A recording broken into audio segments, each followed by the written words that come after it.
Xmoon Tutorial Part 6, where we discuss capital management and liquidity.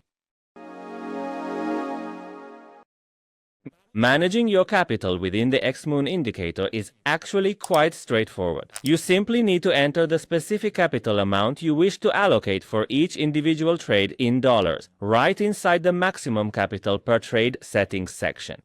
Following that, the Xmoon system is designed to automatically calculate the volume for every individual entry step by taking into account the number of steps, the entry prices, and the liquidity level. Spot without leverage. In spot trading, the Xmoon indicator calculates the volume for each step based on actual capital using a tiered approach with an incremental multiplier, and these volumes are displayed next to each step on the chart.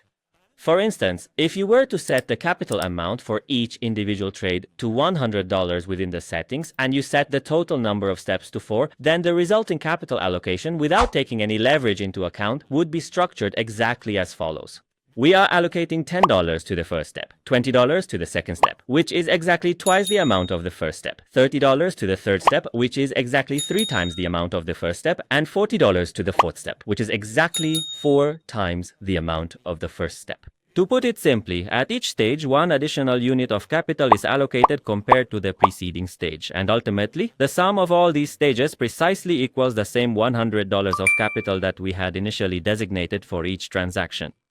Leveraged futures. In futures trading, the Xmoon indicator calculates the volume for each step based on the actual capital, factoring in leverage. These incremental calculations are also performed with an increasing multiplier, and the result is displayed in the black information box. For example, if in the configuration we have set the capital amount for each individual trade to $100, and furthermore, we've established the number of trading steps at 4, then, with a 20 times leverage applied, the allocation of this capital will be structured precisely in this manner. Day first step, $10 with 20 leverage becomes $200 final capital in day first step. Day second step, $20, meaning double day first step with 20 leverage becomes $400 final capital in the second step. Day third step, $30, meaning triple day first step with 20 leverage becomes $600 final capital in the third step. The fourth step is $40, meaning 4 times the first step. With a leverage of 20, the final capital will be $800 at the fourth step. Simply put, at each step, 1 additional unit of capital is allocated compared to the previous one, while the leverage remains constant across all steps. And as we can see in the black information box, the total volume of all steps in futures mode with constant leverage equals the virtual total capital, which is displayed in the same section. Of course, as we know, these automatic calculations for volume and leverage in futures trading are only available in the premium version of the Xmoon indicator.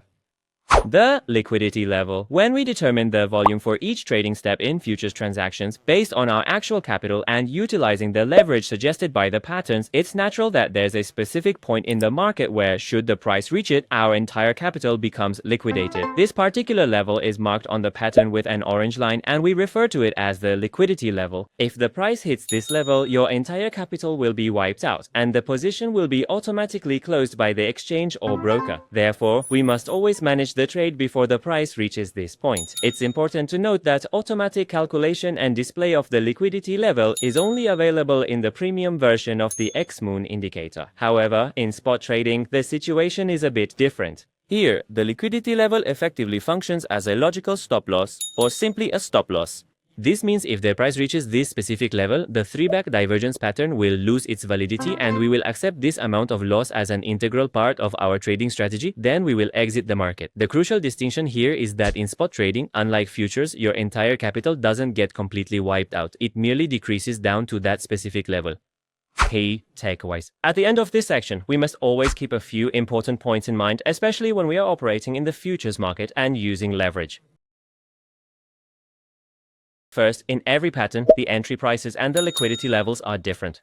Consequently, the entry volume for each individual step will also differ from other steps, even if the trading symbol and the time frame are kept the same. Secondly, the calculation of leverage within the Xmoon system is carried out based on precise mathematical formulas and is always considered gross. Given that every exchange or broker has various additional costs, such as commissions, spreads, swaps, and so on, we must also take these expenses into account in our final assessment. However, there is no need for any overly complicated calculations. For instance, if the system's suggested leverage is 47.6, it's better for us to adjust our actual leverage to a lower figure like 45 or even 40 to properly account for these costs. Thirdly, if we are operating on a broker or a platform that has a stop-out limit, for example, when the account level reaches 20%, the trade will automatically be closed. We absolutely must consider this point in our liquidity level calculations. In these circumstances, it's better to reduce the capital for each step by that exact same amount, meaning by 20%. Because the liquidity level shown in Xmoon indicates the specific moment when your entire capital has been completely depleted. However, in accounts that have a stop-out, the trade is closed before the capital reaches zero, precisely at the stop-out threshold. Therefore, by reducing capital or leverage at each stage, we effectively align the liquidity level displayed on the chart with the actual trade closure level enforced by the broker.